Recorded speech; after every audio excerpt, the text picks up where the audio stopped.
Hello, welcome back to the Quick Machine Tutorials. In this tutorial, I will be going over the Optimize tab right here. So I think the easiest way to explain this tab is with a quick example. So go ahead and load in a motor that I've built before right here. Everything's already set, the geometry is ready to go, the phases are already set, and everything's ready to analyze. So let's go ahead and analyze this really quick. And from there, I'll try to explain what this example is going to be doing, is going to cover. So hit the Analyze button, and it opens up FEMM. It starts to analyze.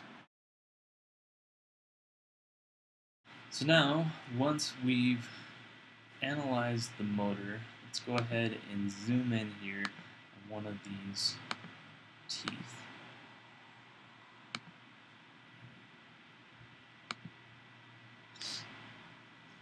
So right here, in this example, I'm going to set up this optimize page in order to try to maximize the amount of flux that I get passing through this tooth in this area here.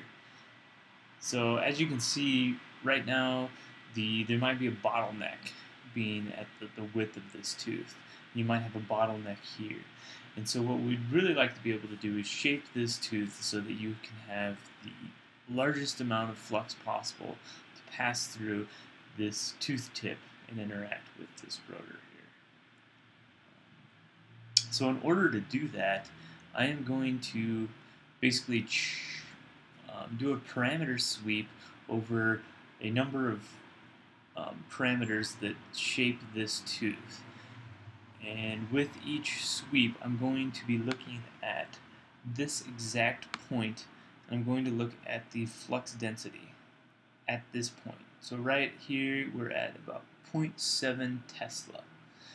And the idea is that we want to maximize the flux density passing through this point.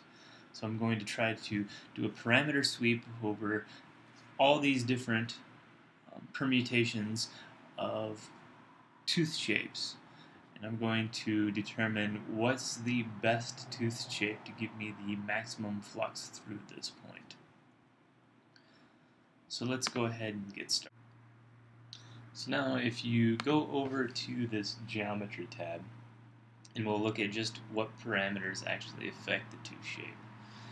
You can see that you have the height of the tooth here, you have the height of the tooth foot, the width of the tooth, and the width of the tooth tip. Now for simplicity, I'm going to go ahead and make the height of the tooth and the width of the tooth tip fixed. So I'm not going to sweep over those two parameters, but I will sweep over these two. So the first thing that we want to do is we want to fill in this parameters table. So like I said before, I'm going to sweep over the height of the tooth foot and the width of tooth. Those are my two parameters that I'm going to sweep over. So now, one important thing to note is that both the height of the tooth foot and the width of the tooth are percentage inputs. That means that their values are always going to be between 1 and 99. So that's important to note because that's what you'll want to make sure your start, your finish, and your increment value maintains that 1 to 99 point. So if I say I want to start the height of the tooth at 10% and I'll finish at, say, 40% with an increment of 2. So what that's going to do is it's going to set the height of my tooth foot at 10%, then it's going to analyze it, then it'll set it to 12%, it's going to analyze, then 14%, analyze, all the way up to 40%. Right. Now, I want to do the same thing with the width of my tooth, so I'll go over here to the Optimize page and go 20%, sorry, I'll go 10% to 40% and have an increment of 2. Now what happens is that the height of the tooth is set to 10%, then the width of the tooth is swept from 10 to 40%. So in there's going to be 40 minus 10 is 30, divided by 2, and there's going to be 20. Actually, there's 16. There's going to be 20 parameter sweeps times within that segment, right, for each one of these steps. So again, the way this is going to work, again, is that the height of the tooth is going to set 10%. The width of the tooth is set to 10, then 12, then 14, then all the way up to 40. Once the width of the tooth has done a complete sweep, then the height of the tooth will then increment from 10 to 12. And then you're going to re-sweep the width of the tooth, increment the height of the tooth, re-sweep the width. Right. So now that there's a couple of buttons over here that you could use. One of them says width above. And if I were to check this button right here, what I'm saying is that I want to update the height of the tooth and the width of the tooth simultaneously. So before, without this checked, I would set the height of the tooth to 10, and then I'd run a full sweep over the width of the tooth. But with this check, I would set both the height of the tooth to 10, then both to 12, then both to 14, then both to 16, and so on. Right. Which isn't the case. I don't want to check this button right now. Another option that you have is this auto phase. So if I were to check this auto phase, essentially what that means is that every time this parameter changes, every time it increments, it essentially hits this button and it rephases. So that can be very useful, and particularly if I'm changing, say, this width, right?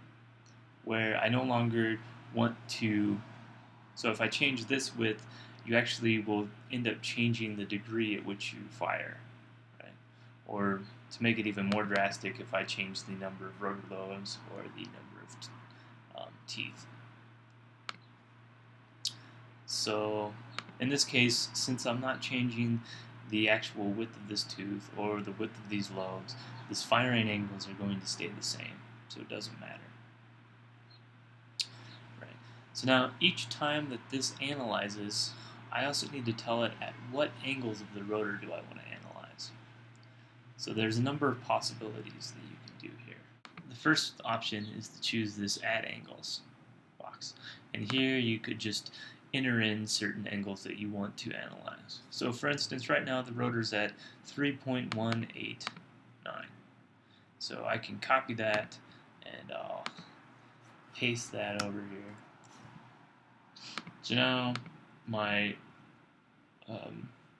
every time that we analyze, I'm going to set the rotor to 3.185709 degrees, and then I'm going to analyze. Right? I can just create a list of degrees that I want to analyze. So maybe I want to do it at 5, 10, whatever, it doesn't matter.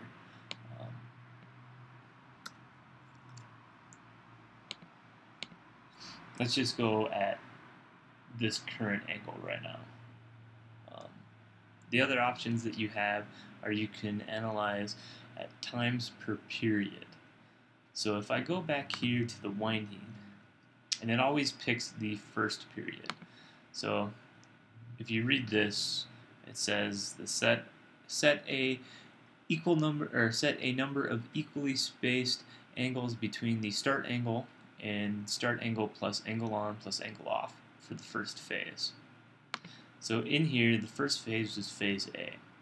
Start angle is about 3 degrees. The angle on is about 27 degrees, and the angle off is about 33 degrees. So one full period would be from here at about 3 degrees to 27 plus 33 is 60. So we're at 3 degrees to about 66 degrees. So that would be moving from there to right about there. So that is one full period. Now, if I were to choose this option, I say times per period, and I can set this to, say, 5, what I'm going to get is I'm going to get 5 equally spaced angles from here to here. Likewise, you can do times per revolution. And in that case, that's obviously from a full 360 degrees around. So if I were to say I wanted to do 360 times per revolution, that means that I'm going to set the rotor at 1 degree increments around here and analyze it 360 times. So obviously, analyzing 360 times makes a huge number of simulations, because not only are you doing 360 simulations here, but you're also doing that's multiplying by the total number of simulations that you're doing in your regular parameter sweep. So that's actually a good thing to know.